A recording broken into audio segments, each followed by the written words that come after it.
Welcome back, everyone, to The Deep Dive. Yeah. We always try to focus on what you, the listener, are most interested in. And today we're diving into a topic you've been asking about a lot lately, the ethics of how the Social Security Administration operates. I can see why this would be on people's minds. Yeah, for sure. It's a really important topic. We're going to be looking at a LinkedIn article today called Denied and Forgotten: Unethical Behavior by Social Security Examiners. Catchy title. It is, right. And it was written by David Vogel, who, by the way, has a pretty interesting background. Oh, yeah. How so? He's a retired CEO, a LinkedIn influencer. Wow. And there's more. A pastor. You don't see that combination every day. No, not at all. Talk about a unique set of experiences, though, right? Absolutely. You can really see He starts by telling this personal story about his ex-wife, Tina. Oh, yeah. And even though they're divorced, you can tell he still cares about her a lot. Yeah, for sure. And he uses her experience applying for SSI, supplemental security income, as a way to talk about this bigger problem he sees with the SSA. So for listeners who aren't familiar, SSI is a program for people with disabilities who don't have a lot of income or resources. Right. And Vogel talks about how much Tina struggled to get approved, and he's basically arguing that her case is just one example of a pattern of unfairness within the SSA. And then, bam, he hits us with this statistic. 65% of initial applications for disability benefits are denied by the SSA. 65%. That's... I know. It's almost two-thirds. It's kind of mind-blowing when you think about it. It is. It really makes you wonder what's going on behind the scenes. But then get this. Vogel goes on to say that 54% of people who appeal their denial actually end up winning their case. Wait, hold on. More than half the people who are initially told no are later told yes? That doesn't seem right. That's exactly the point Vogel is making. He's basically arguing that the examiners at Social Security are rigging the process. So he's not just saying the SSA is inefficient or bureaucratic. He's accusing them of being deliberately unfair. That's his argument, yeah. He thinks they're intentionally denying people up front, knowing that a lot of them will appeal and eventually win. It's like, in his view, it's a strategy to discourage people from even trying to get the benefits they might rightfully deserve. Wow. And what kind of an impact is this having on people like Tina? Well, Vogel emphasizes that these aren't just statistics we're talking about. These are people's lives, our sick neighbors, our aging parents, our disabled friends. He even uses the phrase calculated cruelty to describe the SSA's denials, which is pretty strong language. Yeah, he's definitely not mincing words. He wants people to understand the real human cost of these decisions. Exactly. And to really drive that point home, he poses this challenge to the reader. Why do over half of those denied win after appeal? It's a question that's meant to make us really think about the fairness of the system itself. If it's so common for appeals to overturn those initial denials, doesn't that suggest there's something fundamentally wrong with that first evaluation? Yeah, that's the implication. And he also brings up the fact that a lot of people simply give up after being denied. The appeals process is notoriously complex and difficult to navigate, especially if you're already dealing with a disability or serious illness. So you're already struggling, and then you have to jump through all these hoops just to get the support you need. It's heartbreaking.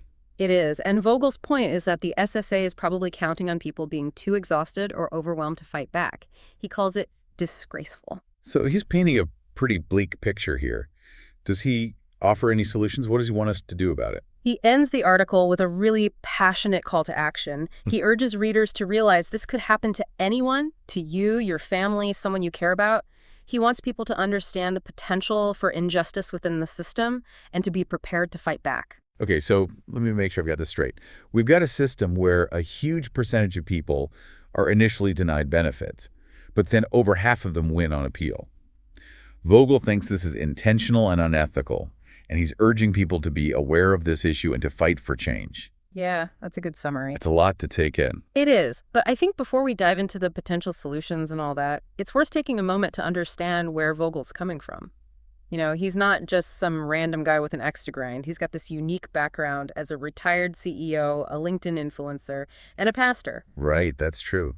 I'm curious to hear more about how his background might inform his views on this. Definitely. It adds a really interesting layer to his whole critique of the SSA. Well, one thing that really jumps out is his emphasis on something he calls mindful ethics. Yeah, I saw that on his LinkedIn page. He even has a whole publication with that name. Right. So how does that connect to his criticism of the SSA? That's what I'm curious about. What is he getting at with that? Well, it's about approaching decisions with a deep awareness of how they impact others, like really taking the time to consider the human element in everything you do. I see. Vogel believes that treating people with dignity and respect and fairness should be at the heart of any ethical system, whether you're running a business or a government agency or just living your life, really. And in his view, the SSA is falling short of those ideals. It sounds like he's saying there's almost like a moral obligation to make sure people have access to these social safety nets. You're picking up on something important there. For Vogel, this isn't just about bureaucratic inefficiency or whatever. It's about human suffering. It's about a sense of betrayal, like the system is failing the people it's supposed to be helping. Right, right. It's interesting, though, because his background as a CEO doesn't exactly scream social safety net advocate. That's what makes his perspective so interesting. He's not coming at this from a purely academic or theoretical viewpoint. He's been on the inside of complex systems.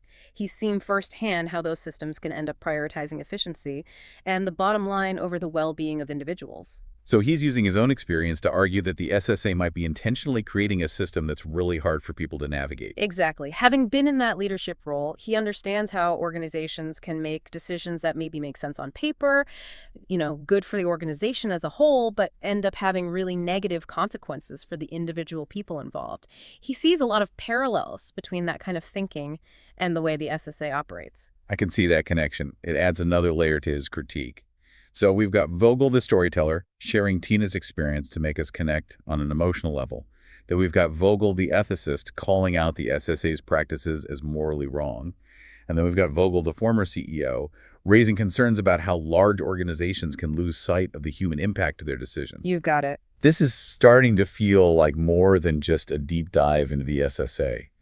It's like a deep dive into a whole way of thinking about responsibility and ethics. You hit the nail on the head. But before we get too carried away with Vogel's take, it's important to remember that his central claim, that the SSA is deliberately rigging the system, is a pretty serious accusation. That's true. It's one thing to say a system has flaws. It's another to say it's designed to be unfair from the ground up. Exactly. And while the 54% appeal success rate is definitely troubling, we have to at least consider other possible explanations. Okay, so what are some other ways to interpret that statistic? What else could be going on? Well, one possibility is that the appeals process simply allows for a more thorough review. Yeah. The initial denials might be based on incomplete information, or maybe there were misunderstandings that get cleared up during the appeal. So maybe it's not about malicious intent, but more like the system is just overloaded or rushing to make decisions. That's a possibility. Another interpretation is that the appeals process is sort of acting as a filter, weeding out frivolous claims. How so? The idea being that if someone is truly deserving of benefits, they'll be willing to go through that whole long, complicated appeals process. But doesn't that put an unfair burden on people who are already struggling? What if they don't have the resources or the energy to deal with all those appeals? That's the dilemma, right? We want a system that prevents fraud and makes sure the benefits are going to those who truly need them. But we also don't want to make it so difficult that people who are legitimately entitled to help are essentially being denied access. It's all about striking that right balance. But Vogel seems pretty convinced that the SSA has swung way too far in one direction, prioritizing denials over fairness. Yes, and his background as a CEO probably plays into that. Remember, he's seen how these large organizations can sometimes make decisions that benefit the organization at the expense of the individual. It's like a pattern he's recognizing. That makes sense. Okay, so we've got these different ways of interpreting that appeal success rate, but we still haven't really addressed the question of why the SSA might be intentionally denying people benefits in the first place. Like, what would they gain from doing that? That's a really good question. And to answer it, I think we need to kind of zoom out and look at the bigger picture. In recent years, there's been this growing narrative, especially among certain political groups, that social safety net programs are too expensive, that they discourage people from working, and that they're full of fraud. Right. I've definitely heard those arguments before. Yeah, and the thing is, while it's always important to make sure these programs are running efficiently and all that, this kind of rhetoric can create a climate of suspicion and distrust. It makes it harder for people to access the help they need. So you're saying that this political climate could actually be influencing how the SSA operates? It's a possibility. If there's pressure to cut costs, to reduce the number of people receiving benefits, well, that pressure could trickle down to those examiners who are making those initial decisions. That's a pretty disturbing thought. You mean people are being denied benefits not because they don't qualify, but because of some political agenda? It's a complex issue, and it's important to be careful about jumping to conclusions. But Vogel's article does raise important questions about potential bias and outside influence within the SSA. It makes you wonder about the examiners themselves. Like, what kind of training do they have? What are their workloads like? Are they being pressured by their superiors to deny claims? Those are all great questions, but unfortunately, Vogel's article doesn't really delve into those specifics, but they're definitely worth considering. I mean, if we really want to understand why the SSA operates the way it does, Yeah. we need to understand the experiences of those people who are on the ground making those decisions every day. So we've got this complex web of factors here. That high appeal success rate, the potential for bias, the political climate, and the need to understand how the SSA actually functions internally. It's a lot to unpack. It is. It's a big issue. So, given all that, what can we as individuals do? Where do we even start to try to address all of this? That's the million-dollar question, and it's one we're going to explore in much more detail in the next part of our deep dive. But I think the first step is just awareness. Okay. Vogel's article has shed light on a problem that many people might not even realize exists. Yeah, it's easy to think, well, this doesn't affect me, but the reality is any of us could find ourselves needing to rely on Social Security at some point in our lives. Exactly. So the more we understand about how the system works or doesn't work, the better prepared we'll be to advocate for ourselves and for others. So we've really gotten into the nuts and bolts of the SSA, heard Vogel's ethical concerns, and even looked at how stuff like the political climate might be playing a role. But I think it's time to get practical here. What can we actually do about this? What are the next steps? Well, like we were just saying, awareness is a huge piece of this. Sharing stories like Tina's, getting that 54% appeal success rate out there, those are concrete things we can do to start shifting things. Because people need to see this isn't just some abstract policy debate happening in a back room somewhere. It's impacting real people, real families. Absolutely, like putting a human face on those statistics. It's easy to get kind of numb to the numbers, but we have to remember that those numbers represent real people struggling with serious challenges, often when they're already at their most vulnerable. Exactly, like Tina, right.